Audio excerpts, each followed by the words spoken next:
ამოვიღეთ ცომეული რაციონიდან, всё, აღარ ვჭამ დღეს ხაჭაპურს, ლობიანს, გურულღვეძელს, პურს და 3 დღეში 2 კილოგრამი დავიკელი, მაგრამ მე წონა გაჩერდა. ეს ფრაზა რამდენჯერაც სმენია, იმდენჯერ ერთი ლარი რომ მომცე გურულღვეძელს კი არა, კუნძულს ვიყიდე.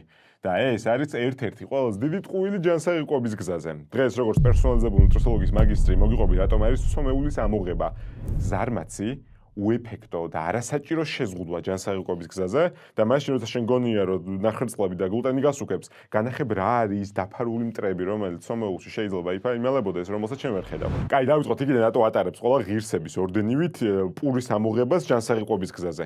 თან მართლა ვიკლებ, კაცო 2 კილოგრამი დავიკელი, დავინახე. გილოცავ. შენ დაიკელი წყალი. რომელსაც ისევე მარტივად მოიმატებ, როცა ნახერწლებს დააბრუნებ რაციონში. ამას ვეძახით დაბალნახერწლოვანი დიეტის ილუზიას. ეს ილუზია არის, როცა ვიღებ ნაკლებ ნახერწლს, ჩემი ორგანიზმი ნაკლებად ამარაგებს სითხეს, 1 გრამ ნახერწლს შეუძლია 3-4 გრამის სითხე შეიკავშიროს და მერე კუნჩი გლიკოგენში დაამარაგოს. შესაბამისად, მე თუ შევძღუდე ნახერწლების მიღება, სითხე დავიკელი და არა ცხიმი. რომელი ილუზია შეიძლება ან დამეხმაროს პროცესში, იმიტომ რომ გამიხარდეს რომ დავიკელი და გავაგრძელო თუ ჯანსაღი კვების გზაზე ადეკვატურ გზებს ნაბიჯებს გადავდგამ, გავაგრძელო ჩემი კალორიული დეფიციტი, ან პირიქით, შეიძლება თავი მოვიტყუო, ვიფიქრო რომ ჩემი მიზანი შესრულებულია, დაუბრუნდე კვებას და ისე უკან დაბრუნდეს წონა. ეს იო-იოს ეფექტი არასწორი შეზღუდვებით გამოწვეული კლებისას ძალიან ხშირია და დარწმუნებული ვარ შენც ერთხელ მაინც გამოგიცდია. ანუ წყლის ილუზია პროცესში შენ დამხმარე შეიძლება იყოს ნაკლებად შეშუპებული ხარ უფრო მსუბუქად გრძნობ თავს, მაგრამ იცოდე რომ დაბალნახერწლოვანი დიეტის ეს ილუზია რაღაც პერიოდში გაივლის და კვლავები გვეუბნება რომ დაბალნახერწლოვანი დიეტა რომ შევადაროთ ყველა სხვა კვლევას იქნება ეს მაღალცილოვანი კეტო დიეტა უპირატესობით არ სარგებლობს. საწყისი პირველი ილუზია, პირველი კვირის 10 დღის სწრაფი წონის კლება არის ის, რაც შენ გაიმედებს. ამასობაში რა ეხმარება ორგანიზმში წყლის შეკავებას? მარილი.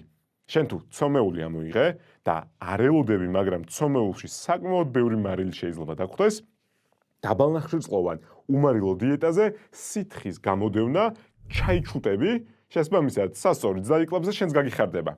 აი ეს სითხის ილუზია მეხმარება მათ შორის მარილების შემცირების ნაწილში.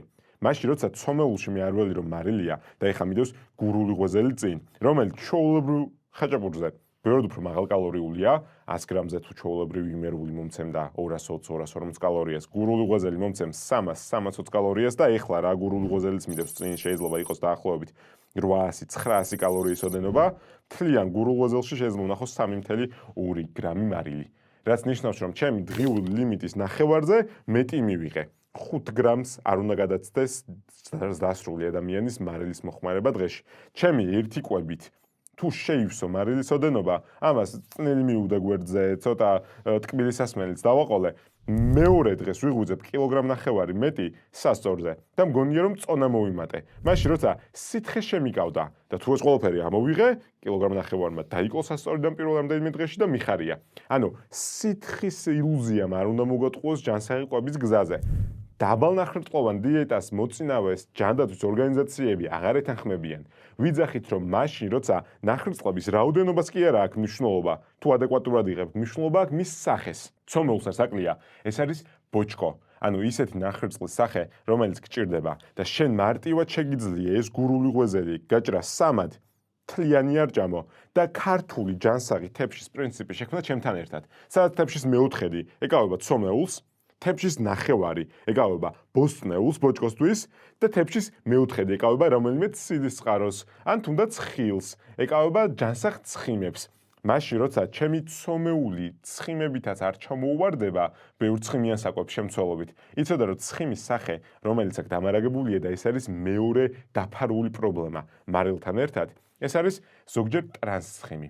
ცხიმი, რომელიც საკონდიტროში დიდი ოდენობით გამოიყენებოდა და დიდი ალბათობით ეხლაც გამოიყენება, ასევე შეიძლება იყენებდნენ სახლში, იმიტომ რომ ეგონოს დედას, ბებიას, რომ მარგარინით გაკეთებული საჭმელი და ცომეული უფრო ფაფუკია. ამასობაში ბევრად უფრო იაფია და იცოდა რომ ბევრ ცომეულში და საქართველოს სტატისტიკაში ყველაზე ჭარბად ნაპოვნი ტრანსცხიმი არის გარეთ ნაყიდი საცხობის გურული ღვეზელი, მათ შორის მარილების დიდი შემცველობით. ეს არის თან საგანგაშო სტატისტიკა, თან კარგი, იმიტომ რომ მარგარინის ამოღებას არ უნდა არაფერი გარდა მისი ჩანაცვლებისა. გამოვიყენოთ კარაქი, რომელიც ბევრად უფრო უსაფრთხო ალტერნატივაა. ერბოს მზადების ეს არავინ გამოიყენებს სომეულის, მაგრამ იცოდა რომ ტრანსხიმები, სპრედები, დაჩა ეს ყველაფერი ონა და მისი მეზობლები, ამოსაღები გადასაგდებია საერთოდ ხმა არ უნდა გასცემათ. ამ დროს ცხიმების რაოდენობა მაინც მაღალი ექნება ამ თალოცულს, მაგრამ ჯანმრთელობისთვის ყველაზე საშიში ცხიმებს მაინც დავზოგავ. ანუ რეალურად გამოიკვეთა ერთი რეალური პრობლემა, რომელიც არის ნახრწლების სახე და არა რაოდენობა, სადაც შემიძლია ამოღებით კი არა, დამატებით მეტი ბოჭკო შემოვიტანო რაციონში, რომელიც გამიზრდის ასევე დანაყრებას. მე თუ ვჭამე ნახევარი გურული ღვეძელი, მომშვიდება 1-2 საათში, თუ ვჭამე ნახევარი გურული ღვეძელი და მივუდე ნახევარი თებში ბოსტნეული, მომშვიდება 3-4 საათში. მით უმეტეს ცილა არაკლია გურულ ღვეძელს, კვერცხის საკმაოდენობით ცილას მოგცემს. ამით შემიძლია გავახანგრძლიო ჩემი დანაყრების ფანჯარა და რასაკეთებს უმრავლესობა მოწინავე ფარმაკოლოგიური მედიკამენტები, რომელიც გაგიგია ოზემპიკი, მისი ბიზაშვილები, რა წერტილი უპოვეს მსოფლიოს უდიდესმა ტვინებმა წონისკლებას. დანაყრება. ოზემპიკის ფონზე საჭმელი აღარც გახსენდება, ისეთი დანაყრებული ხარ, შენს ცენტრალურ ნერვულ სისტემაზე მოქმედებს. ეს ყველაფერი შეგიძლია შენს გადადგა ნაბიჯებით, ჯანსაღიკვებით, ოზემპიკის ეფექტისკენ. ასე რომ, დამატება არის ჯანსაღიკვების პირველი მოცემულობა და არა აკრძალვა. თორე იგივე წრეზე დატრიალდები, რომელსაც წინა წელს დატრიალდი. ამოკვეთით ასევე ორი მნიშვნელოვანი დაფარული პრობლემა. მარილები, რომელსაც არ ითვალისწინებთ არელი, რომ ცომეულში ამდენი მარილი იქნება და ტრანსცხიმები. ორივეზე მარილზე მაქვს შეზღუდვა 5 გრამი დღეში. ეს და 1.5 მარტივად შემივსებს მარილების რაოდენობას დღის განმავლობაში და ტრანსხიმების უსაფრთხო ლიმიტი არის ძალიან პატარა, საჭიროება მაქვს 0. ასე რომ ყველა მარგარინი და სპრედი ამოვიღო, სახლში თუ გავაკეთო კარაქით და ეს ორი დაფარული პრობლემა ამით მოგვარდება. მე თუ ნახე რომ ცომეულის გარეშე ჩემი ცხოვრება უფრო კარგია და ამას უმტკივნეულად ვაკეთებ, არანაირი პრობლემა არ მაქვს. გაგიმარჯოს ღმერთმა. ცომეულზე უფრო ნუტრიენტულად ღირებული საკვებიც არსებობს ქართულ რეალობაში. მაგრამ თუ უგლუტენო, უმარილო, მოხარშული, უცომეულო და დაბალნახრწლოვანი დიეტა გონია ერთადერთი გამოსავალი ჯანსაღიკვებისკენ და მიზნისკენ, 6-4-ისკენ, იცოდე რომ ესე არ არის. ეს არის კონცეფცია, რომელიც ცრუ გურუებმა თავში ჩაგიტენეს, იმიტომ რომ მარტივია. აკრძალვა მარტივი მოსასმენია, მაგრამ ყველაზე რთული დასანერგად. ეს არხი გეუბნება რომ შეავსე. აკადემიის ძირითადი მოცემულობა ჯანსაღიკვების გზაზე არის რა მაკლია, რა შევავსო, რა აკლია ამ ჩემ ცომეულს, მაკლია ბოჭკო, მეტი ბოსტნეული დავამატო, ზოგჯერ მაკლია ცილა, კვერცხი მიუდო გვერდზე, ჩვეულებრივ ხაჭაპურს, ხორცი გავუდო გვერდზე, ლობიო, ოსპი, ბარდა, ვიწყებ შევსებით და ასეთ დროს აღარასდროს იქნება ცომეული ჩემი პრობლემა ჯანსაღიკვების გზაზე.